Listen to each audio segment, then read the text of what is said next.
राधे राधे, जय श्री कृष्ण। हर हर महादेव। दोस्तों, 15 अक्टूबर को आश्विन माह के शुक्ल पक्ष की प्रतिपदा तिथि से शारदीय नवरात्रि की शुरुआत होने वाली है। इसमें मां दुर्गा के 9 स्वरूपों की विधि विधान से पूजा करते हैं और व्रत रखते हैं। लोक मान्यता है कि नवरात्रि में व्रत रखने और दुर्गा पूजा करने से माता रानी का आशीर्वाद मिलता है, साथ ही मनोकामनाएं भी पूरी होती हैं। लेकिन आपको जानना चाहिए कि ऐसे 9 काम हैं जिनके बिना नवरात्रि अधूरी होती है। मां दुर्गा का आशीर्वाद प्राप्त नहीं हो सकता है और न ही आपका किया गया व्रत फलित होगा। तो वीडियो को पूरा जरूर देख लीजिए और अगर आपको आज की वीडियो अच्छी लगे तो लाइक भी कीजिए, शेयर भी कीजिए फैमिली फ्रेंड्स के साथ। और चैनल पर पहली बार आए हैं, अगर अभी तक आपने हमारे चैनल को सब्सक्राइब नहीं किया है तो चैनल को सब्सक्राइब करके बेल को जरूर प्रेस कर लीजिए। इससे यह होगा कि इस तरह की सभी वीडियो के नोटिफिकेशन आपको सही समय पर प्राप्त हो जाएगा। बात करें कि नवरात्रि के पहले दिन हमें पहला कार्य करना चाहिए कि घर की छत पर आज हमें झंडा जरूर लगाना चाहिए। झंडा मतलब ध्वजा। लाल रंग का त्रिकोण झंडा होता है और उसके ऊपर बना हुआ हो जय माता दी लिखा हुआ हो। ये मार्केट में बहुत आसानी से मिल जाते हैं, नहीं तो आप घर पर भी स्वयं से बना सकते हैं। तो एक झंडा त्रिकोण आप लेकर माँ को पहले दिन उनके चरणों में अर्पित कीजिए। जब पूजा कर रहे हैं सुबह, तो उसके बाद पूजा के बाद वह झंडा अपने घर की छत पर लगा दीजिए। इस झंडे को घर के ईशान कोण में यानी कि उत्तर पूर्व के कोने पर, अगर वहां पर जगह ना हो तो आप उत्तर दिशा में इस झंडे को लगा सकते हैं, जहां भी आप ये ध्वजा लगाते हैं। इसके साथ आप ध्यान रखें कि आप वहां पर एक दीपक जरूर प्रज्वलित करें। झंडा लगाते समय इससे क्या होगा, इससे यश की वृद्धि होती है। देखिए, जब हम झंडा अपने घर पर लगाते हैं जो कि हमेशा लहराता रहता है, तो यह इस बात का सूचक है झंडा कि आपको जीवन में सफलता की प्राप्ति होगी, यश की प्राप्ति होगी, मान प्रतिष्ठा की प्राप्ति होगी, समस्त प्रकार के सुखों की प्राप्ति होगी। मान सम्मान, यश प्रतिष्ठा, धन की वृद्धि, सुख समृद्धि, सभी प्रकार की जो चीजें हैं वह प्राप्त हो जाती है। ऐसे लहराता हुआ झंडा आपके घर पर शुद्धता की सूचना है। इसलिए आज नवरात्रि के पहले दिन आज आपको अपने घर के ईशान कोण में एक लाल रंग का झंडा जरूर लगाना चाहिए। अगला जो कार्य है नवरात्रि में पहले दिन आपको जरूर करना है, वो है घर के मुख्य द्वार पर तोरण लगाना। तोरण क्या होता है? देखिए, आम के पत्ते लीजिए। जब हम पंचपल्लव के लिए भी आम का पत्ता लेते हैं, वहीं आम का पत्ता चाहिए हमें, और थोड़ा सा अधिक मात्रा में आप लेकर आइए। उसे साफ धो लीजिए। धोने के बाद उस पत्ते के ऊपर आपको श्री लिखना, पत्ते पर आपसी में लिखे, और जितना भी बड़ा आपका मुख्य द्वार हो उसके अनुसार एक धागा लेकर, और लाल धागा ले सकते हैं, पीला धागा ले सकते हैं, इस प्रकार से किसी भी रंग का धागा लेकर आप इन सभी पत्तों को एक माला के स्वरूप में बना लीजिए और उसके बाद यह अपने घर के मुख्य द्वार पर लगा दीजिए। श्री पत्तों पर कुमकुम से लिख दीजिए या हल्दी से लिख दीजिए, इसी लगा दीजिए। इससे क्या होगा कि जब भी आप किसी दरवाजे पर कहीं तोरण लगा हुआ देखते हैं, आपको क्या लगता है? पहले ही सूचना में यह लगता है कि इस घर में कोई शुभ या मांगलिक कार्य हुआ है। तो घर पर लगा हुआ तोरण, घर के मुख्य द्वार पर लगा हुआ तोरण आपके घर में शुभता की सूचना देता है, मांगलिक कार्य की सूचना देता है, इस बात की सूचना देता है कि आपके घर में देवी विराजित हैं। यह बहुत महत्वपूर्ण होता है नवरात्रि के पहले दिन घर के मुख्य द्वार पर तोरण लगाना, और इसका बहुत ही शुभ फल भी हमें प्राप्त होता है। अगला जो कार्य है, तीसरा कार्य जो हमें नवरात्रि में जरूर करना चाहिए, वह अखंड दीपक प्रज्वलित करना। देखिए, अगर घर में हम अखंड दीपक प्रज्वलित करते हैं तो अखंड दीपक प्रज्वलित करने से मन की कोई भी इच्छा हो, अगर आप सोचकर और मन में धारण करके अखंड दीपक प्रज्वलित करते हैं तो आपकी कामना बहुत शीघ्र पूर्ण होती है। लेकिन इसके अलावा दीपक इस बात का प्रतीक है कि आपके घर में किसी भी प्रकार की नकारात्मक ऊर्जा प्रवेश नहीं करेगी। दीपक इस बात का प्रतीक है कि आपके जीवन में किसी भी प्रकार की नकारात्मक ऊर्जा प्रवेश नहीं करेगी और मन से, घर से हर तरह से नकारात्मक ऊर्जा को दूर करता है। दीपक इसलिए अखंड दीपक नवरात्रि में पहले दिन से लेकर और नवमी तिथि तक प्रज्वलित किया जाता है, जिससे कि शुभता का घर में वास हो, सकारात्मक ऊर्जा का घर में वास हो। और जहां पर सकारात्मक ऊर्जा होती है वहां पर सुख समृद्धि, धन, वैभव की प्राप्ति होती है। मां भगवती वहीं वास करती है जहां सकारात्मक ऊर्जा रहती है। इसलिए हम घर के मुख्य द्वार पर तोरण लगा रहे हैं, ताकि बाहर से मुख्य द्वार से किसी भी प्रकार की नकारात्मक ऊर्जा हमारे घर में प्रवेश न करे। इसके अलावा जब हम दीपक प्रज्वलित कर रहे हैं तो हमारे विचारों में किसी प्रकार की नकारात्मक ऊर्जा ना हो, इसके लिए हम प्रज्वलित कर रहे हैं। जब हम पूजा प्रार्थना कर रहे हैं, मंत्र जप कर रहे हैं, निर्विघ्न उसे हम पूर्ण कर पाएं, इसके लिए अखंड दीपक प्रज्वलित किया जाता है। लेकिन अगर आप किसी भी कारणवश अखंड दीपक प्रज्वलित नहीं कर पाते हैं तो सुबह शाम दोनों समय जब मां की आराधना करें तब आपको शुद्ध घी का दीपक जरूर प्रज्वलित करना है। और सुबह शाम दोनों समय अपने घर में लौंग और कपूर की आरती जरूर कीजिए, जिससे कि घर में नकारात्मक ऊर्जा ना रहे और घर में सकारात्मक ऊर्जा का वास बना रहे। अगला जो कार्य है नवरात्रि में आपको जरूर करना चाहिए वह कलश की स्थापना। और देखिए, दीपक में एक और बात का ध्यान रखें, फिर हम कलश की स्थापना की बात करते हैं। दीपक में अगर आप घी का दीपक प्रज्वलित कर रहे हैं तो उसे आपको मां भगवती दुर्गा की मूर्ति के दाईं तरफ रखना होता है, और अगर आप तेल का दीपक प्रज्वलित करते हैं तो मां भगवती दुर्गा के बाईं तरफ आपको तिल तेल का दीपक रखना चाहिए। तो इस प्रकार से दीपक का आप ध्यान रखें। जब भी आप तिल तेल या फिर घी का दीपक प्रज्वलित करते हैं तो उसे सही दिशा में सही स्थान पर रखना चाहिए।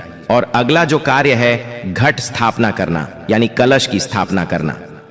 तीखी कलश की स्थापना जब हम करते हैं नवरात्रि में, कलश में हम सभी देवी देवताओं का आवाहन करते हैं। सभी देवी देवताओं का पूजन मां भगवती के साथ ही हम प्रतिदिन करते हैं। इस प्रकार से जब 9 दिनों तक लगातार हम समस्त देवी देवताओं का पूजन करते हैं, घर में आवाहन करके विधि विधान से विशेष रूप से हम उनकी आराधना करते हैं। क्योंकि जब हम मां का पूजन करते हैं पहले हम कलश का पूजन करते हैं। धूप दीप नैवेद्य चीजें हम मां को अर्पित करते हैं विधि विधान से, और इसके साथ ही कलश को भी हम इसी प्रकार से अर्पित करते हैं। तो सभी देवी देवताओं की विशेष पूजा हम 9 दिनों तक कर रहे हैं, तो हमारे जीवन में किसी भी प्रकार की कोई बाधा दूर होती है और कोई भी हमारी विशेष काम न हो तो अवश्य पूर्ण होती है। तो कलश की स्थापना हमें जरूर करनी चाहिए अगर संभव हो तो। नवरात्रि के प्रथम दिन जो अगला जरूरी काम हमें करना है वो है जवारे होना, यानी कि सप्त धान्य बोना, जो कि हम मिट्टी में थोड़े से जौ होते हैं जो कि हरे हो जाते हैं।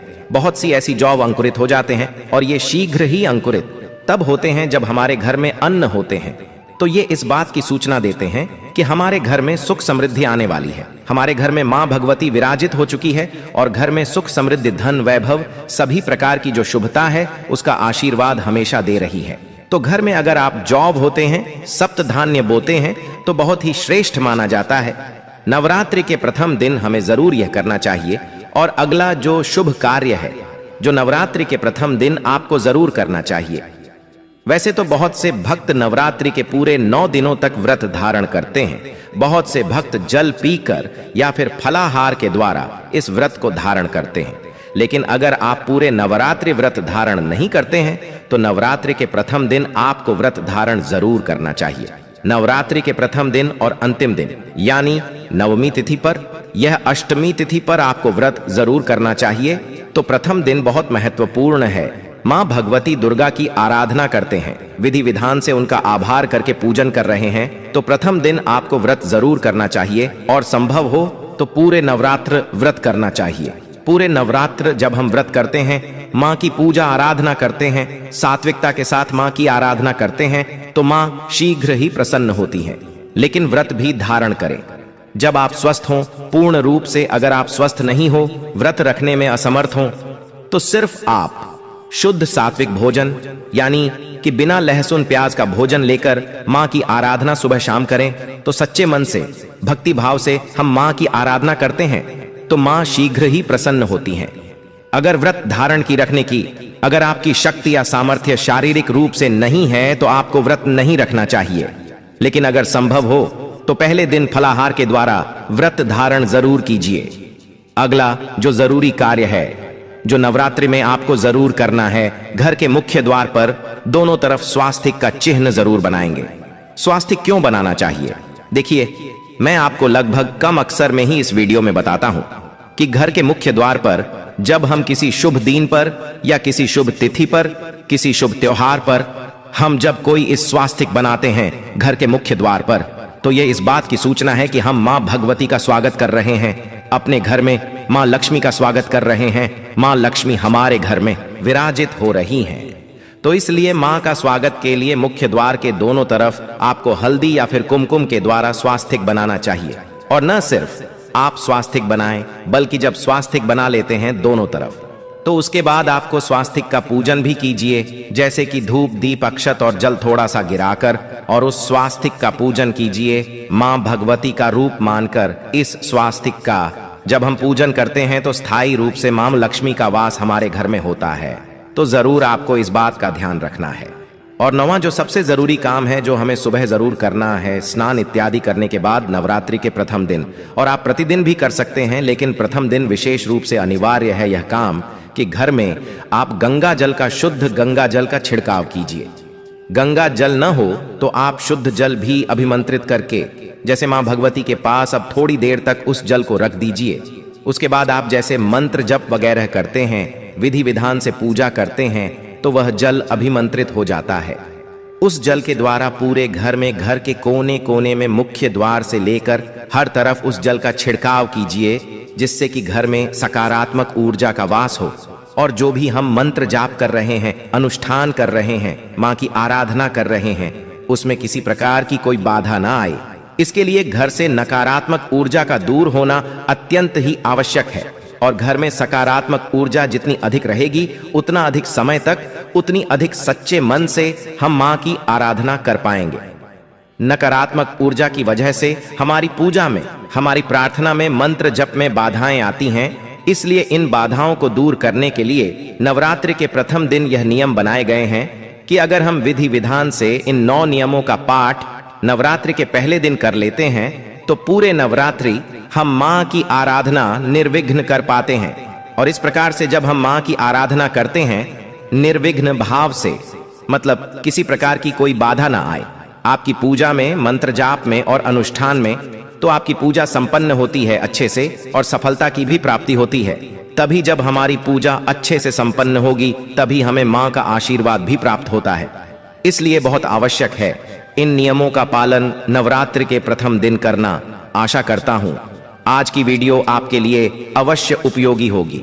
और आज की वीडियो अगर आपको अच्छी लगी हो तो लाइक जरूर कर दीजिए, शेयर कर दीजिए फैमिली फ्रेंड्स के साथ। और चैनल पर पहली बार आए हैं, अगर अभी तक आप मेरे चैनल को सब्सक्राइब नहीं किया है तो चैनल को सब्सक्राइब जरूर कर लीजिए। और दोस्तों, हमारे द्वारा दी गई जानकारी शास्त्रों में वर्णित और बिल्कुल सटीक रूप से आपको प्रदान की जाती है।